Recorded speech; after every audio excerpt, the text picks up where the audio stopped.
savoir quel regard vous jetez déjà sur 2021. Vous avez parlé du fait d'être un urgentiste et d'être aux avant-postes justement sur les questions de santé publique notamment. Absolument, je pense que 2020 et 2021, on a appris un nouveau métier.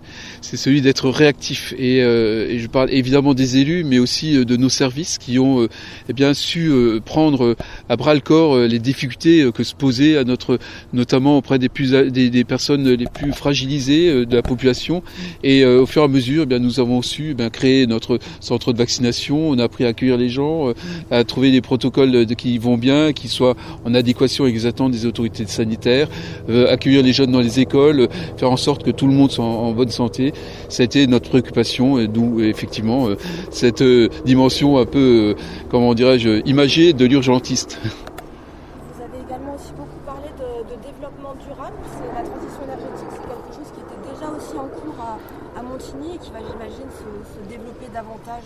C'est pour nous une ardente obligation depuis très longtemps et depuis le début, avec notre ami Jean-Marie Pelt, qui était le parrain de notre agenda 21, nous avons voulu vraiment axer l'action, c'est le fil rouge de notre fil vert finalement de l'action municipale, sur le développement durable à tous les étages, à tous les niveaux, et donc essayer d'impulser dans toutes les politiques publiques que nous portons le respect de l'environnement, l'écologie urbaine, mais aussi l'écologie humaine, parce qu'il y a cette dimension qui est partie intrinsèque justement du développement pour une vie meilleure, une vie de qualité de vie dans notre société, vivre les uns avec les autres. Bref, ce sont tout un ensemble d'éléments qui ont constitué finalement et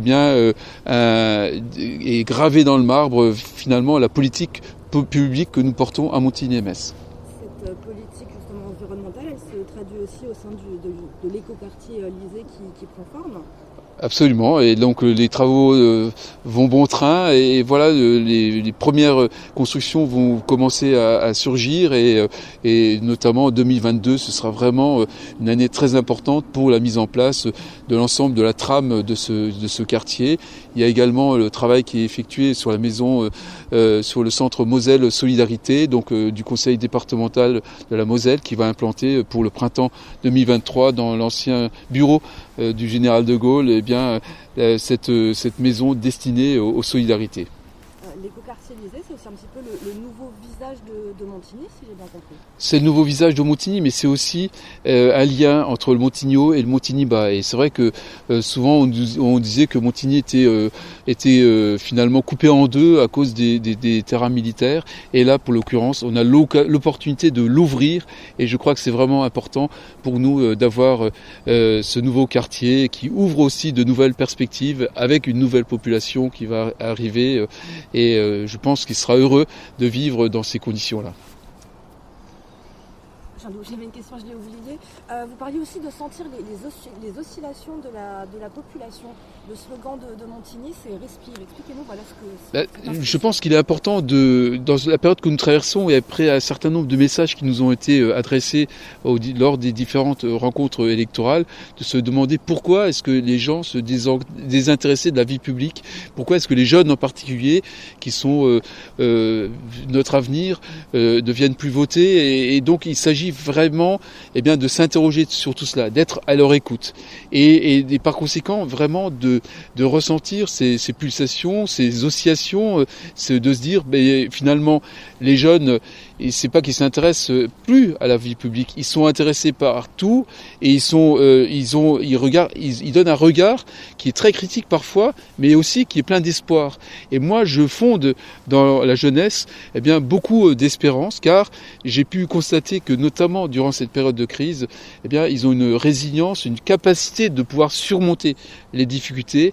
Vous savez, c'est pas facile quand on est à l'école de vivre avec un masque, de vivre avec une cérémonie pour Samuel Paty. Et aujourd'hui, je me dis que malgré tout, ces jeunes sont pleins d'espoir, ils m'apportent plein d'énergie, et voilà, moi je crois que nous devons vraiment, en tant qu'élus, être à l'écoute de cette jeunesse et travailler avec elle pour l'avenir.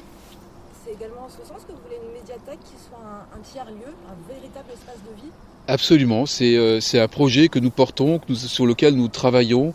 Nous travaillerons aussi avec les responsables de la DRAC pour pouvoir essayer de porter vraiment un lieu qui soit unique, qui soit notre lieu unique à nous et qui soit vraiment porteur aussi de cette dimension intellectuelle que revêt le livre, mais aussi de convivialité, parce que je crois que c'est aussi un lieu de rencontre et je crois beaucoup à une politique du livre qui soit la plus ouverte possible. Alors la biomasse, mais aussi les ateliers de la SNCF, beaucoup de projets en cours. Beaucoup de projets, de gros projets en cours qui vont à la fois nous replonger vers notre passé, parce que finalement notre passé c'est la ville de cheminot, Montigny, c'est notre tradition et c'était un peu triste de voir disparaître cela. Et ça va renaître grâce au conseil régional du Grand Est et ce sera en plus un projet transfrontalier qui sera cofinancé dans le cadre du co-développement par le Grand-Duché de Luxembourg à hauteur de 50%. Donc ça c'est un grand projet qui sera porté dans les mois qui viennent et pour donc une livraison dans 2024, 2023, 2024. D'autre part, donc l'unité de biomasse, ça ouvre de nouvelles perspectives, et notamment sur la question de l'énergie. Et ça, c'est un sujet sur lequel nous travaillons beaucoup aujourd'hui pour savoir comment diversifier. On voit bien avec le coût de l'énergie, comment faut-il diversifier nos sources d'énergie pour qu'elles soient le plus durables possible et qu'elles soient les plus abordables possible. Et donc voilà la connexion de nos bâtiments publics, par exemple, à l'unité de biomasse va faire baisser de 30% donc la facture énergétique pour la ville, ce qui est quand même considérable. Et donc au fur et à mesure, on va essayer d'impulser cela sur d'autres secteurs de la ville, avec les bailleurs sociaux en particulier, et donc toutes celles et ceux qui a priori souhaitent s'y connecter. La ville, c'est aussi donc la respiration et c'est à fond sur les espaces verts. En particulier, là, ça commence dès la semaine prochaine avec la plantation d'arbres. Oui, c'est symbolique, mais c'est un lieu qui n'est pas neutre. Donc, dans l'allée du château du château de Courcelles, donc nous allons planter 7 arbres, mais très bientôt aussi, nous allons planter donc une petite forêt urbaine. Donc la clairière, donc face à l'hôtel de ville, avec un miroir d'eau et 2 œuvres d'art qui s'appellent L'une et l'autre, et donc qui sont des œuvres très symboliques de Christian Lapie. L'année de l'Europe ne sera pas non plus oubliée puisqu'il va y avoir une exposition sur ce thème. Voilà, ce sera un mur qui va être installé et qui est en lien avec un projet que nous portons avec l'Institut Goethe de Bruxelles et donc c'est un mur qui est interactif auquel les citoyens pourront participer avec des citations et des poèmes d'Europe, de tous les pays d'Europe, et voilà, ce sera éminemment symbolique durant tout le mois de mai. Alors, je voudrais juste revenir sur la jeunesse, vous en avez beaucoup parlé. Il y a un grand projet que vous leur préparez qui sera le plus grand de Moselle. Est-ce que vous pouvez en parler ? Oui, alors sur la plaine de la Vacquinière, nous avons projeté donc de faire en fait pour les jeunes, mais pas que les jeunes, tout un ensemble d'activités, en tout cas d'équipements permettant l'activité sportive en particulier, et pour les jeunes un pump track qui sera le plus grand de Moselle a priori. Donc c'était une piste d'évolution pour les vélos, les trottinettes, enfin tout ce qui est à roulette finalement, et avec 3 pistes de difficulté progressives. Donc voilà, je suis très content finalement que cette suggestion que nous ont faite les jeunes puisse être portée à son terme.